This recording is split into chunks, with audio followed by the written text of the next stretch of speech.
আসসালামু আলাইকুম। তারেক জিয়া মনে হয় বাংলাদেশেই আসবেন না। ম্যাডাম মারা গেলেও সম্ভবত তারেক জিয়া দেশে আসবেন না।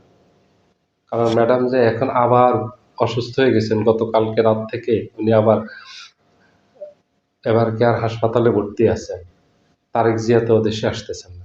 ওনার তো দেশে আসা অনেকগুলি কারণে খুবই জরুরি, খুবই গুরুত্বপূর্ণ। গত ১ বছর থেকেই শোনা যাচ্ছে উনি আগামী মাসে আসেন, পরের মাসে আসেন, ডিসেম্বরে আসেন, ফেব্রুয়ারিতে আসেন, এপ্রিলে আসেন, জুনে আসেন, আগস্টে আসেন, অক্টোবরে আসেন, শেষ নভেম্বরে বলল নভেম্বরে আসেন। এখন নভেম্বর শেষের দিকে, এখনো উনি আসেননি। কি কারণে উনি আসেননি আল্লাহ পাক ভালো জানেন এবং উনি ভালো জানেন। উনি কি সেনাবাহিনীর ভয়ে আসতেছেন না, নাকি দলের সিনিয়র নেতাদের ভয়ে আসতেছেন না, নাকি দলের নেতারা কোনো সিন্ডিকেট করে রাখছেন ওনাকে দেশে আসতে দিচ্ছেন না? এগুলি মানুষের মাঝে ঘুরপাক খাচ্ছে এই কথাগুলি। মানুষ বিভিন্ন জায়গায়, সাধারণ মানুষ তাদের আলাপ আলোচনা, ব্যক্তিগত আলাপ আলোচনা এগুলি বলতেছে, রাজনীতিবিদরাও এগুলি নিয়ে আলোচনা করতেছে উনি কেন দেশে আসতেছেন না। এটা নিয়ে একটা গবেষণাই চলতেছে। এটার একটা গুরুত্বও আছে, যেহেতু উনি বিএনপির এখন বলা চলে মূল নেতা হলেন উনি, প্রধান নেতাই উনি। ম্যাডাম তো খুবই অসুস্থ অবস্থায় আছে, গুরুতর অবস্থায় আছে। উনি যদি এসে দলের হাল না ধরেন, তাহলে বিএনপি আগামী নির্বাচনে যাওয়া, ক্ষমতায় যাওয়া খুব কঠিন হয়ে যাবে। কারণ ম্যাডামকে দিয়ে যে চেষ্টাটা করছিল ৩টা আসনে নমিনেশন দিয়ে, ম্যাডাম তো কথাই বলতে পারেন না। যে নমিনেশন দিয়ে নেতা কর্মীদেরকে চাঙ্গা রাখার, এটা বিএনপির একটা কৌশল ছিল। একটু চাঙ্গা হয়েছে, কিন্তু যেভাবে হওয়ার ওইভাবে হয়নি। কারণ সবাই জানে ম্যাডামের শারীরিক অবস্থা ভালো না। উনি তো একা হাঁটতে পারেন না, দাঁড়াইতে পারেন না। ওনাকে ধরে ধরে সাথে, তারপরে একটু হাঁটাতে হয় যদি কোনো প্রয়োজনে, রুমের ভিতরে হাঁটেন, উনি তো বাইরটা জানি না। কারণ ওনার শারীরিক অবস্থা তো অত ভালো না, ওনার বয়স হয়েছে এবং ওনার শারীরিক অবস্থা অনেকগুলি গুরুতর সমস্যা আছে ওনার। উনি কিছুদিন পর পরেই আবার হাসপাতালে ভর্তি হতে হয়। এই যে ইংল্যান্ডের থেকে উনি যে চিকিৎসা নিয়ে আসছেন, সর্বোচ্চ চিকিৎসা নিয়ে আসছেন। এখন ওনার তো অনেক বড় সমস্যা। ওনার সমস্যাগুলি তো ছোটখাটো সমস্যা নয়। ওনাকে নিয়ে যে আগামী নির্বাচনে বিএনপি বৈতরণী পার হবে, যে স্বপ্নটা দেখছে, এটা সম্ভবত সম্ভব হবে না। কারণ ওনার যে অবস্থা, আজকে দেখলাম যে ওনার চিকিৎসক যে ডাক্তার জাহিদ আছেন, বিএনপি স্থায়ী কমিটির সদস্য, ওনার মাধ্যমে বলছেন দেশবাসীর কাছে দোয়া চেয়েছেন, ওনার জন্য দেশবাসী যেন দোয়া করেন, দেশবাসী তো ওনার জন্য দোয়া করে। উনি তো দলমতের ঊর্ধ্বের একজন মানুষ। ম্যাডামকে পছন্দ করে না এরকম মানুষ বাংলাদেশে পাওয়া খুব কঠিন। শুধু বিএনপি না, ম্যাডামকে আওয়ামী লীগেরও প্রচুর নেতাকর্মী খুব পছন্দ করেন, খুব ভালোবাসেন। ওনার জন্য সকল দলের মতের মানুষ সবাই ওনার জন্য দোয়া করবে। কিন্তু বিএনপি যে ট্রাম্প কার্ডটা খেলতে চেয়েছিল, সম্ভবত এটা সম্ভব হবে না, ব্যর্থ হবে। আগামী নির্বাচনে ম্যাডামকে সামনে রেখে নির্বাচনটা করতে চেয়েছিল, সম্ভবত অতটুকু আর সম্ভব হবে না। ম্যাডামের জন্য দোয়া রইল, আল্লাহ পাক যেন ওনাকে দ্রুত সুস্থতা দান করেন, দীর্ঘায়ুর দান করেন। ম্যাডামের জন্য মঙ্গল কামনা করে আল্লাহ পাকের কাছে প্রার্থনা করি। কিন্তু যেটা বাস্তব, সেটা হলো ম্যাডাম তো কথাই বলতে পারেন না। ম্যাডাম তো এমন অবস্থা যে একটা বক্তব্য দিবেন ৩-৪ মিনিট, ওটা তো সম্ভব না। ওটা সম্ভব না হইলে তা আগামী নির্বাচনে বৈতরণী পার হওয়া সম্ভব না। তারেক জিয়াকে, ওনাকে দেশে আসতে হবে জরুরি ভিত্তিতে। এই যে আর কয়েকদিন পরে তো ডিসেম্বর চলে আসতেছে, তারপর আগামী নির্বাচনের তফসিল ঘোষণা করবে।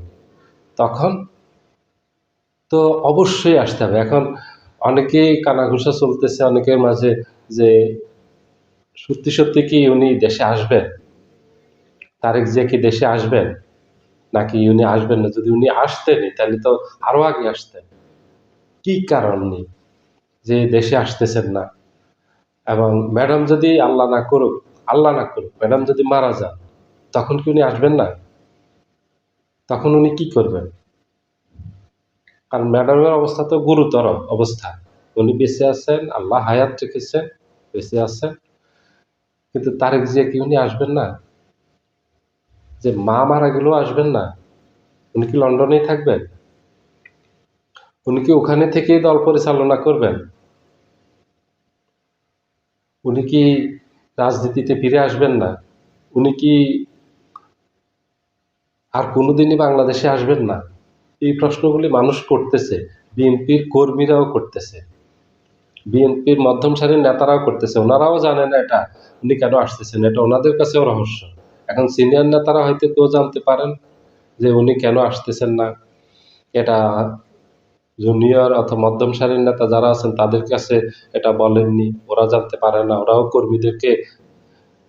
কর্মীরা জিজ্ঞেস করলে উত্তর দিতে পারেন না যে কেন উনি দেশে এসে দায়িত্ব নিচ্ছেন না, কেন উনি দেশে আসতেছেন না, কেন দেশে এসে তো আপনার এগুলি পরিচালনা করতে হবে। আর রাজনীতি এতদিন যেটা করছেন উনি লন্ডনে থেকে ওটা দল পরিচালনা করছেন, ওটা ভিন্ন জিনিস। আর নির্বাচিত হয়ে আসা সেটা ভিন্ন জিনিস।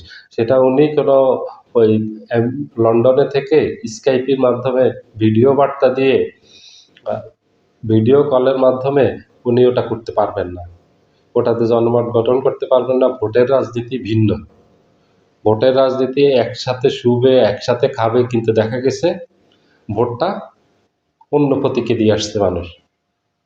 একজন ভোটার থেকে একজন ভোটারের ভোট নেওয়াটা কত যে কঠিন, এটা যিনি নির্বাচন করেন, যিনি প্রার্থী হন উনি জানেন।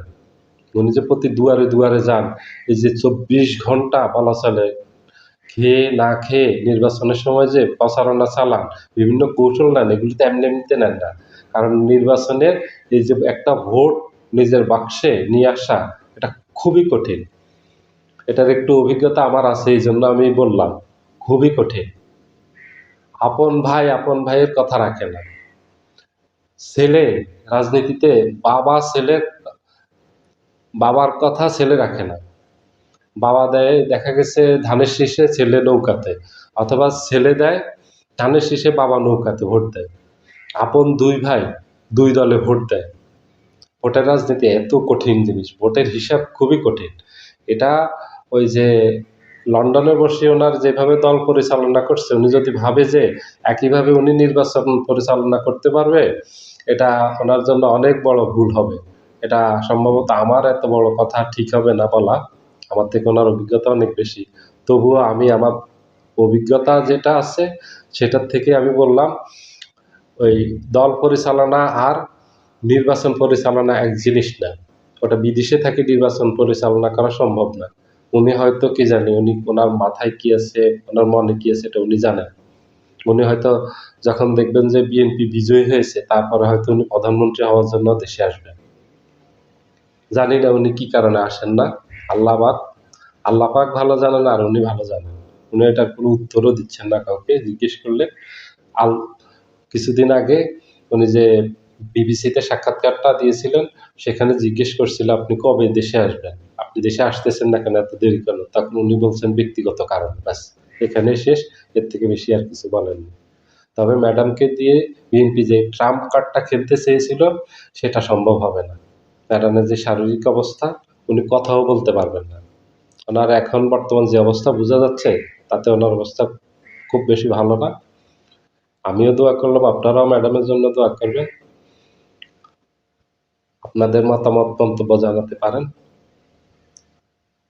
আমার কথা শোনার জন্য সবাইকে অনেক ধন্যবাদ।